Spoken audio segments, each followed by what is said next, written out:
pleasant day, everyone. I am Kanbiti Alberca together with my fellow BEd students, and we are now on your screen to present or report about the 14 Learning Center psychological principles that was being tasked to us.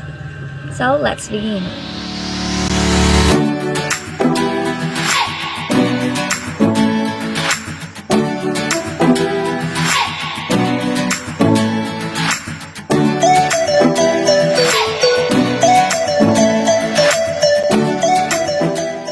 Nature of the learning process. Learning is the process by which an individual acquires knowledge, attitudes, and skills that are necessary to meet the demands of life. Thus, learning means change in behavior or behavior potential that occurs as a result of experience. Learning can result from both vicarious and direct experience. Vicarious means observing someone and learning from that observation and not being directly involved in the experience. Another point for the nature of the learning process is kapag gusto mo daw yung ginagawa mo, ibig sabihin madali kang matututo. Then kapag hindi mo naman gusto ang ginagawa mo, hindi ka talaga matututo. Just like the situation, a child learns on how to clap his or her hands by seeing someone else do it. And a child learns on how to read and write by practicing reading and writing. A child normally learns it from his parents, teachers, and the environment. That's why learning also takes place through direct experiences, and that is what we call nature of the learning process.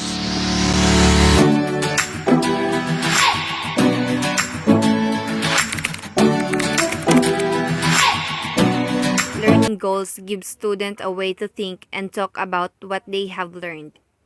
They make it easier for students to know what they know and give students a language to communicate what they know to others. It is related to the first principle, nature of the learning process. So, as a future educator, we have to help our students to set their own learning goals. It's not only the teacher who sets the learning goals, but also the learners, which are the students in the school. They will be more committed in attaining the learning goals. So, there must be short-term and long-term goal. As a teacher, we must help our students to achieve their learning goal by the instruction with the guidance.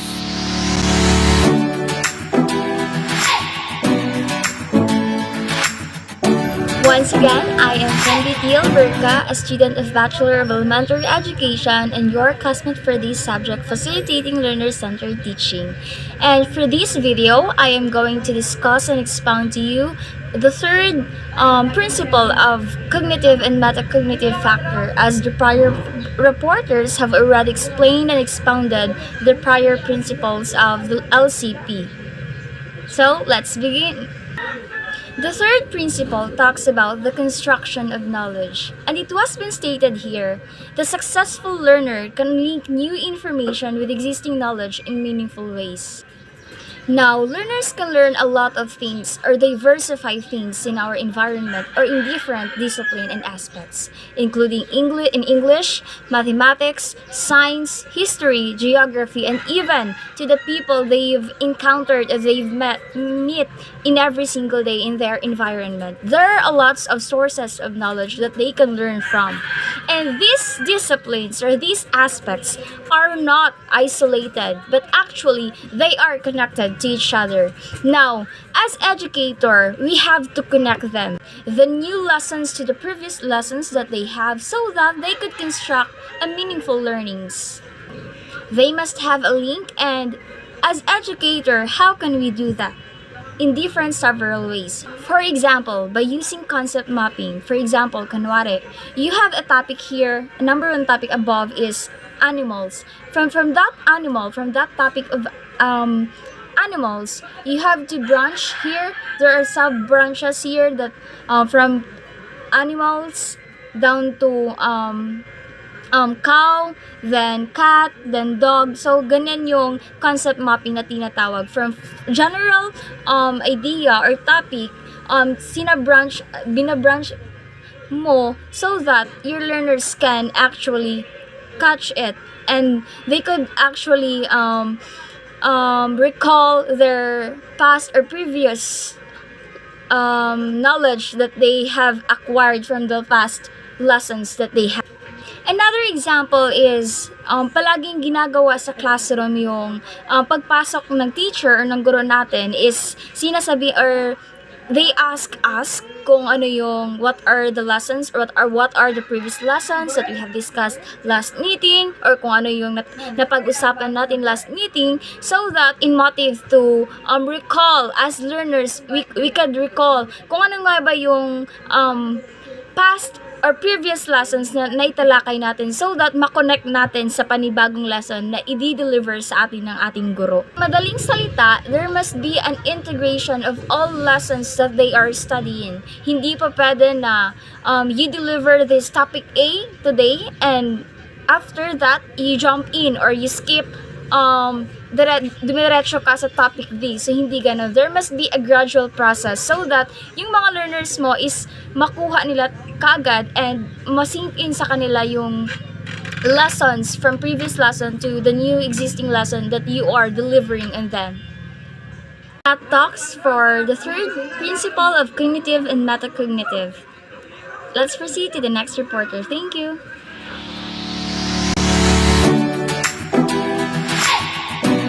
Charles Kite Francisco. I'm gonna tackle about the strategic thinking. So, what is strategic thinking?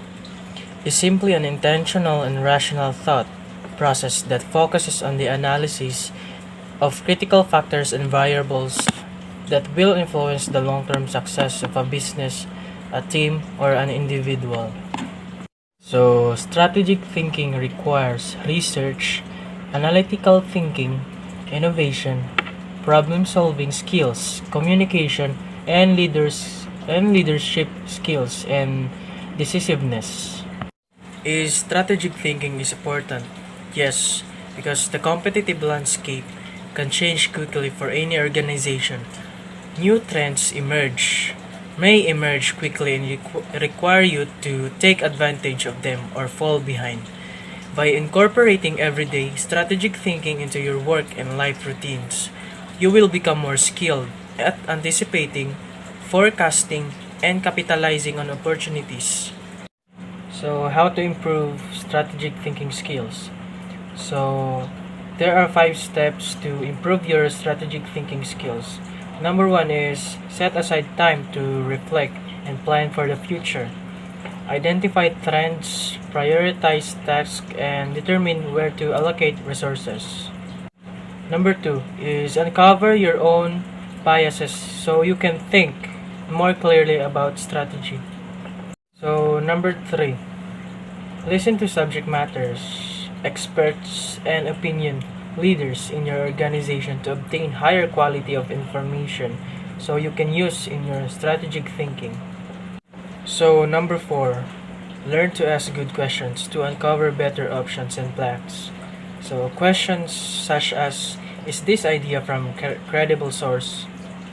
Or is this idea logical? So, lastly, explore all the consequences of different strategies and directions.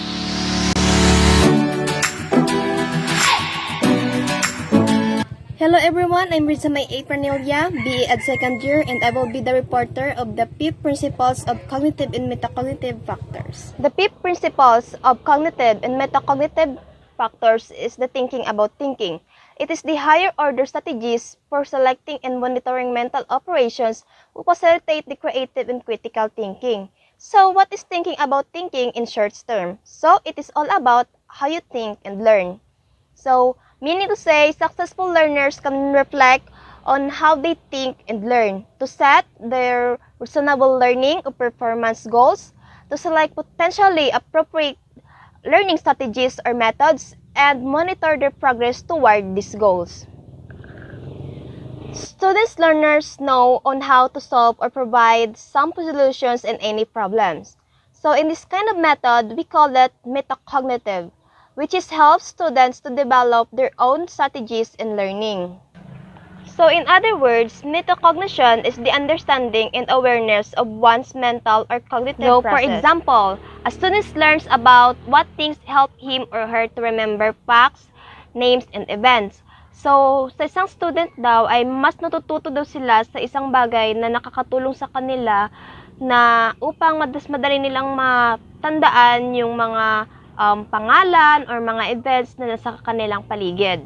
And also, for the example number 2, a student learns about his or her own styles of learning. Kasi every student naman have their own different kind of learning kung saan mas natututo sila sa isang bagay na nakakatulong sa kanila to expand or to explore their knowledge. For the lastly, students become increasingly autonomous in their learning as they become aware of their strengths and weaknesses, to understand that being successful depends on the efforts they make and the strategies they implement. Their ability to regulate their cognitive processes increases accordingly and their self-image improves. Students can improve their learning capacity through the use of metacognitive strategy. Thank you.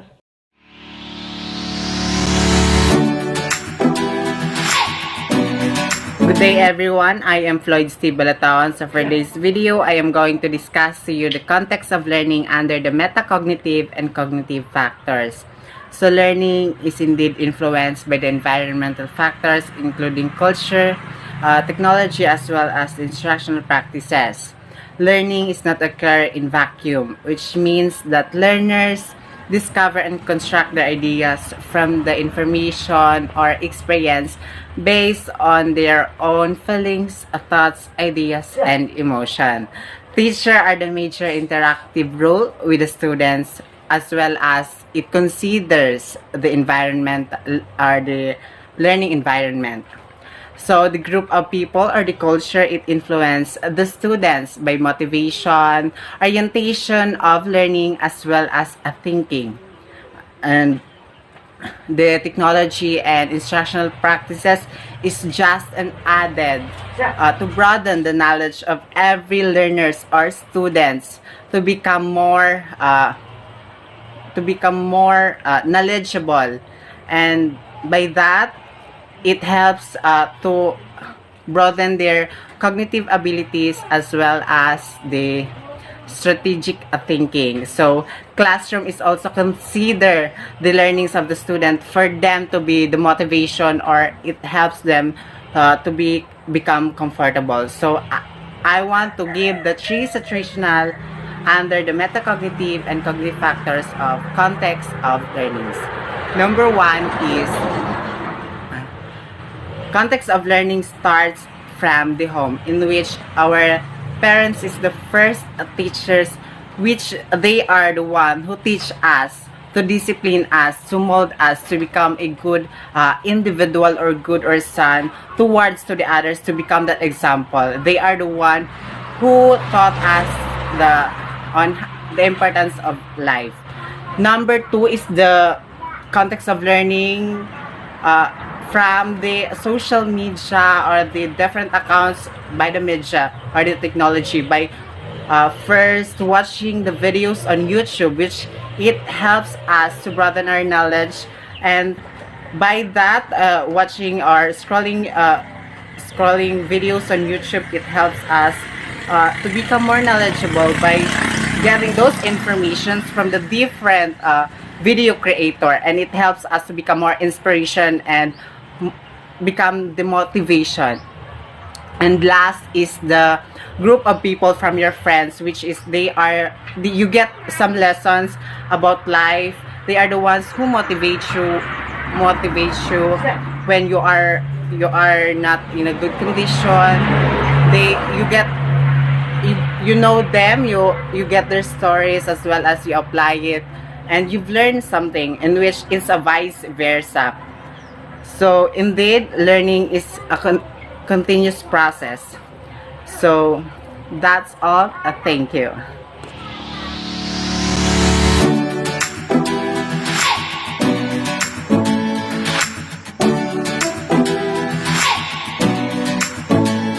Good day everyone, I'm Queenie Trisha May Sigan, taking up Bachelor of Elementary Education, and I will be reporting the seventh principle, the motivational and emotional influences on learning. Motivation is just like our free will to go on. It's our free will to exert more effort in whatever we are doing because we enjoy it and we see that it is relevance. So the motivation must be sustained by the teachers and students will keep on exert that effort, learning and keep on doing their best. It is influenced by emotional, so they must be motivated.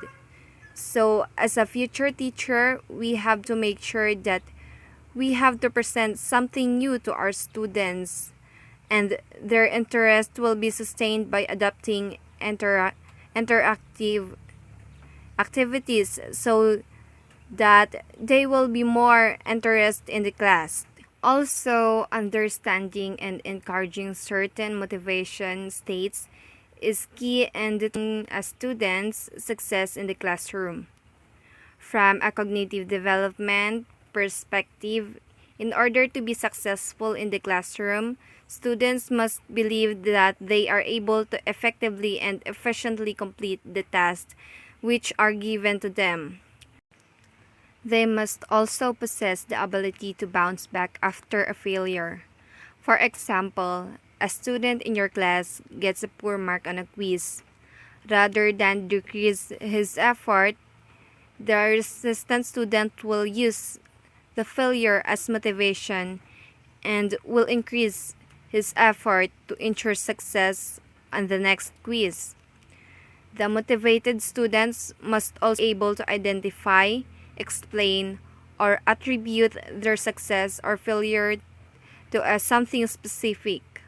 For example, in the case of the student who did poorly on a quiz, he might be able to attribute his failure in the fact that he watched a basketball game and didn't study long enough for the quiz. Hugs is another very important motivational state. It motivates students has goals which he is trying to accomplish. A motivated student also possesses the ability to monitor and evaluate how well they are going to specific tasks.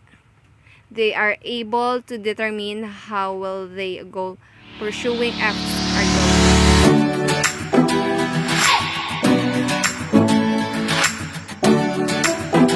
Good day everyone, I am Algeline Espero, taking up Bachelor Elementary Education.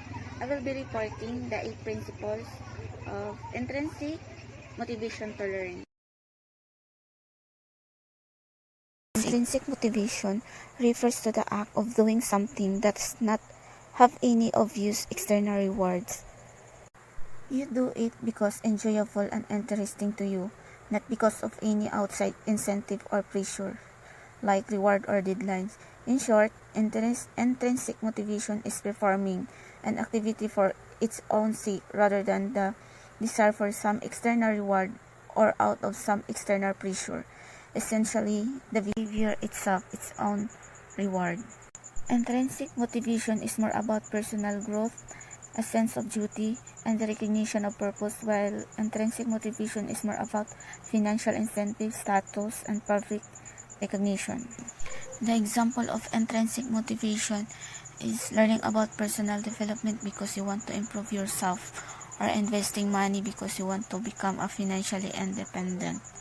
And the other one is traveling because you want to explore different culture. Extrinsic motivation. Extrinsic motivation refers to the behavior of individuals to perform tasks and learn new skills because of the external rewards of avoidance of punishment. In this case, you engage in behavior not because you enjoy it or because you find it appealing or satisfying, but in order to obtain some things of value in return or avoid something unpleasant. Let's take a look at some extrinsic motivation example. First, volunteering because it looks good or resume. Studying because you want to get a good grade. Or helping others because you hope for a praise. Thank you.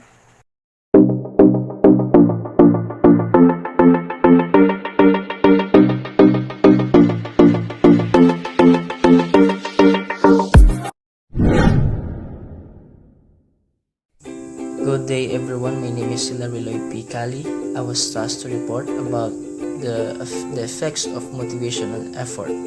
So let's proceed and give more time to understand this topic. The effect of motivation and effort. The acquisition of complex knowledge and skills requires extended learners' effort and guided practice. Without learners' motivation to learn, the willingness to exert this effort is unlikely without coercion. Effort is another major indicator of motivation to learn. The acquisition of complex knowledge and skills demands the investments of considerable learner energy and strategy effort along with persistence over time. Most of the time, parents and teachers ask the question, how can I motivate my child or my students to study harder and achieve their academic goals? True enough, motivating a student learner to study hard can be a real pain in the beginning. But if you really on it, you can definitely try some proven motivating strategies that will help you in pushing someone towards academic performance.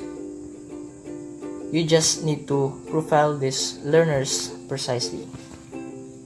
Students, learners are motivated in so many different ways, especially when it comes to acquiring knowledge and achieving academic performance. A student learner may be interested in classroom participation or discussion, while another may be more productive in studying alone or in a quiet place like library. Still, others may be more enthusiastic about social work, extracurricular activities, or sports. We as a student, we really need motivation from our teachers, family, and from our friends. There are times in our lives that we encounter different problems which may lead us to discouragement in pushing ourselves into something. True motivation, it helps us to uplift ourselves in doing some efforts and making things done.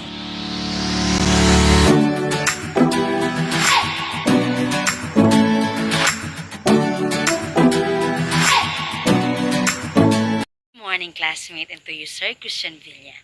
I am Melanie H. Ufila, a student of Bachelor Elementary of Education, your classmate in facilitating learner-centered teaching. I am here to tackle about the 10 principles of cognitive and metacognitive. So let's start. Principle talks about the developmental influences on learning under the developmental and social factors. Not only the motivation affects learning process but also the developmental factors so as individual. It was stated here, as individuals develop, there are different opportunities and constraints for learning. So we have many opportunities in the teaching learning process, and of the same time we have the many challenges that we need to face it, especially now we are a new setup which are transferred in online class and virtual class. Next, learning is most effective when differential development within and across physical, intellectual, emotional, and social domains is taken into account. So we need to think into account different dimension of the differential development, which are physical, intellectual, emotional, and social domains, on how we are interact in other people, especially to your teacher and classmate. For example, if you are teaching elementary, it is more spoon feeding and teachers initiated most of the time. Second, enjoyable, interesting way. As a teacher, you need to give an enjoyment to your student. That way, they are spread in their face of excitement in every lesson that you give. That's all. Thank you. Let's proceed to the next.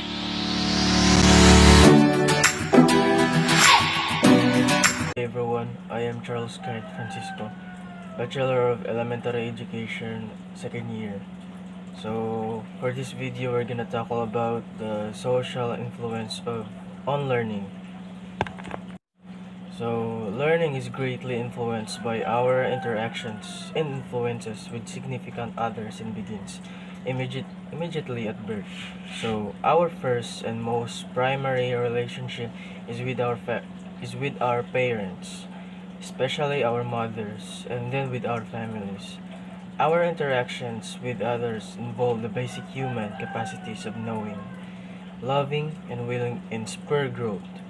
Relating with others help validate or modify our view of reality and ourselves and helps others do the same for themselves. So, social interaction and influences with others is also an effective method for investigating reality and gaining insight with understanding. Investigating truth with others helps create greater love, fellowship, unity, illumination, happiness, awareness, certainty, awakening, and well-being. So, having learners ask one another questions and help each other to find the answers can further and accelerate learning. Peers can often explain things to one another in a manner that can be more easily understood and accepted, and in the process acquire a deeper knowledge themselves. So children can learn many things in play and social activity. So they can gain knowledge in social influences with others.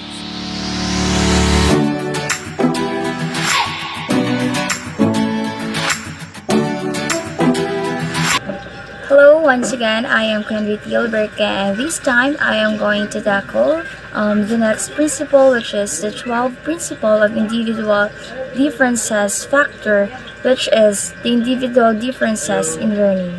So, it was been stated here, as provided in the document, learners have different strategies, approaches, and capabilities for learning that are a function of prior experience and heredity. So we know the fact that our learners or our future students have diverse capacities and competencies. Some were good at arts, some were good at music, some were good at math and calculating numbers, and some are good in speaking in English. And as an educator, we have to ensure that we fulfill the needs, every needs of our students despite this diversity. In what purpose or in what way? We have to be flexible. We have to not just stick in a certain approaches or in a certain strategy. We have to be flexible. We have to use variety of strategies or various approaches that can be effective in the whole class that we catered inside the classroom. Hindi ho yung isang approaches is effective din siya sa isang estudyante kasi nga po iba-iba sila ng learning capacity. So we have, as an educator, we have to extend our efforts or our patience and our strategy. We have to broaden so that we can be an effective teacher. So that's the main point of this principle. We have to be flexible. We have to cater or use various approaches or strategies in learning or in teaching our students. Thank you. So, alam naman natin na may kanya-kanyang diskarte or ability ang isang estudyante kung paano matuto. Like, for example, sa estudyante, paano matutong magsulat, at magbasa. So student fulfill their responsibilities.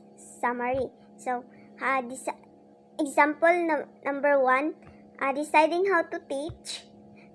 Example number 2, understanding students, responsibility to learn. So, sa atin kasi sa estudyante, responsibilities na talaga natin yung intindihin o i-understand talaga natin yung tinuturo ng teacher sa atin. Kailangan natin makinig sa kanila. At last number 3, example number 3, helping student fulfill their responsibilities. So, kailangan talaga natin ipakita ang ating responsibilities bilang estudyante sa mga teachers natin, like ay sa mga ibang tao, para makita nila kung talagang makita nila na may kakayahan tayo sa pagtuto.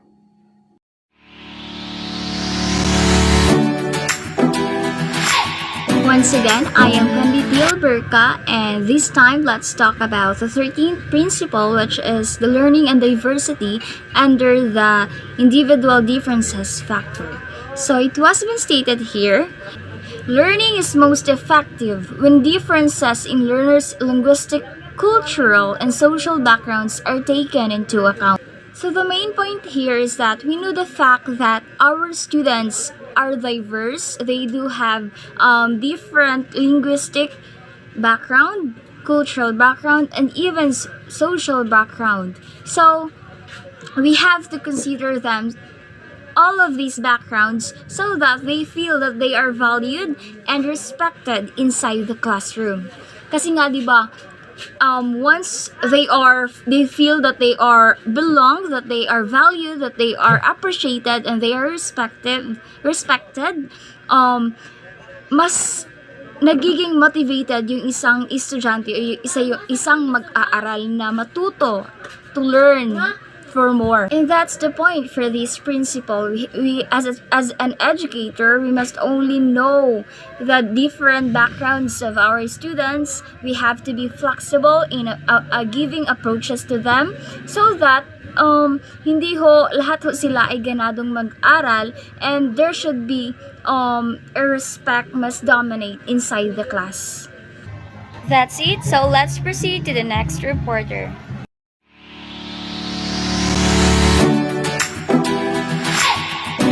Standards and assessment is meant to offer a way that teachers can identify the skills that matter most, can evaluate student work fairly, can give feedback to student that is helpful and actionable, and can use a data to revise upcoming lesson to meet their students' needs and standards.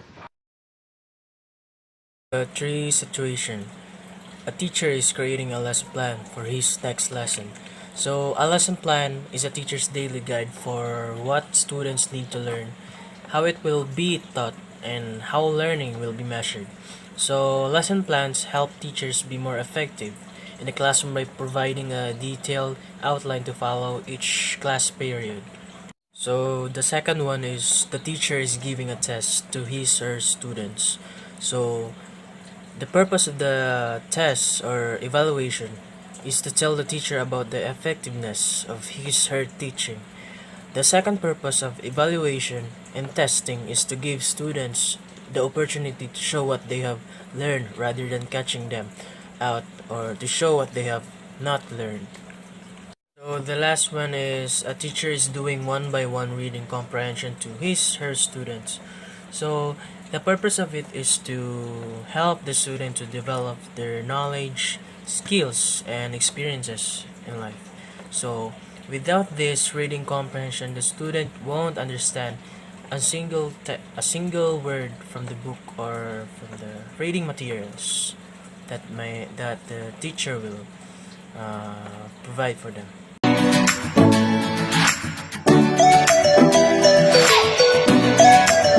So all in all, one thing that we could put into in conclusion is that we have, as an educator, we have always to know our learners' background, capacities, so that we could gradually adjust as an educator to become an effective teacher, knowing that they are diverse, that our students are diverse in different ways. So that's it. Thank you and God bless.